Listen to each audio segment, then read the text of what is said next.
Hello, everybody. As promised, I'd like to put the next segment up on the book of the story of Elijah.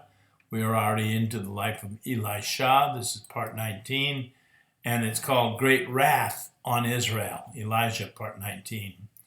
And they beat down the cities, and on every good piece of land cast every man his stone, and filled it. And they stopped all the wells of water, and felled all the good trees. Only in Kir Hareseth left they the stones thereof. Howbeit the slingers went about it and smote it. And when the king of Moab saw that the battle was too sore for him, he took with him 700 men that drew swords to break through, even unto the king of Edom, but they could not. Then he took his eldest son, that should have reigned in his stead, and he offered him for a burnt offering on the wall. And there was great indignation against Israel, and they departed from him and returned to their own land. 2 Kings 3:25-27. The Allied campaign against Moab ended in a very mysterious and anticlimactic fashion. All had gone according to the prophecy of Elisha. A miracle had saved the expedition when water appeared in the ditches they had been instructed to dig. The same water destroyed the Moabites when they thought that they were seeing blood and drew a disastrously misguided conclusion.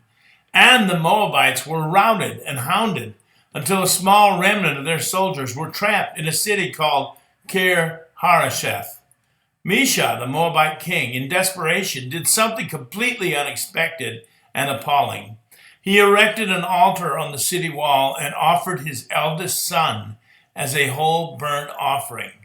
Seemingly as a consequence, the Allied expedition just fell apart right there, with Edomites, Judites, and Israelites armies all going their separate ways. Then we hear that great indignation fell upon Israel. Well, what are we to make of it? Some people connect the phrase with the pagan offering of Mesha. They say that this enervated his remnant into such valiant, rage-filled resistance that the Allied coalition just gave up and went home. Now, others say that the great wrath is the anger of all the pagans themselves, on both sides of the war, directed at Israel for putting King Mesha in such a desperate position. The problem with those theories is that the expression great indignation against Israel, something like that, is only used in Scripture concerning the wrath of God.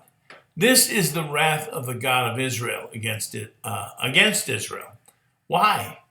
Well, Israel, along with the coalition it led, waged total warfare against Moab. They didn't just win military victories. The coalition laid waste the land, the towns, and the villages along the way, including the fruit trees. When Elijah prophesied the campaign, part of that prophecy was prescriptive, telling them what to do, such as digging ditches. But part of that prophecy was descriptive. And I quote, "And you will smite every fenced city and every choice city, and fell every good tree, and stop all wells of water, and mar every good piece of land with stones." Elijah wasn't commanding them through that prophecy to do that. He was describing what they would do. Total war is condemned by God. He forbade his holy warriors to do so, and he particularly forbade them to attack fruit trees. "When you shall besiege a city a long time, in making war against it, to take it, you shall not destroy the trees thereof by forcing an axe against them. For you may eat of them, and you shall not cut them down, for the trees of the field is a man's life, to employ them in the siege. Only the trees which you know that they be not trees for meat, you shall destroy and cut them down, and you shall build bulwarks against the city that makes war with you until it be subdued." Deuteronomy 20:19-20. The destruction of the fruit trees, farmland, wells, and food production in Moab was a direct defiance of the word of the Lord. They should have known the laws of warfare in the Torah and observed them. Wrath fell upon Israel because the coalition made war on trees, fields, and wells.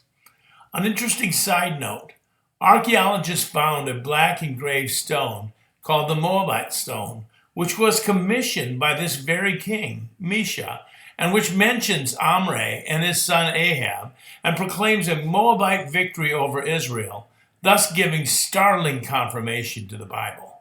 Here are the first 4 verses of the 14-verse proclamation. I am Mesha, the son of Chemosh, the king of Moab from Dibon. My father was king over Moab for 30 years, and I was king after my father. And in Carco I made this high place for Chemosh, because he has delivered me from all kings, and because he has made me look down on all my enemies. Omri was the king of Israel, and he oppressed Moab for many days, for Chemosh was angry with his land. And his son, that would be Ahab, succeeded him, and he said, he too, I will oppress Moab. Now in my days he did so, but I looked down on him and his house, and Israel has gone to ruin. Yes, it has gone to ruin forever. Omri had taken possession of the whole land of Medeba, and he lived there in his days, and half the days of his son, 40 years. But Chemosh restored it in my days, and I built Baal-meon, and I made it into a water reservoir, and I built Kiriathaim. You see, it wasn't the wrath of Chemosh, nor did the human sacrifice of the son of Mesha cause the wrath to fall on Israel. The wrath of God fell because of the violation of the covenant law. Shalom, everybody.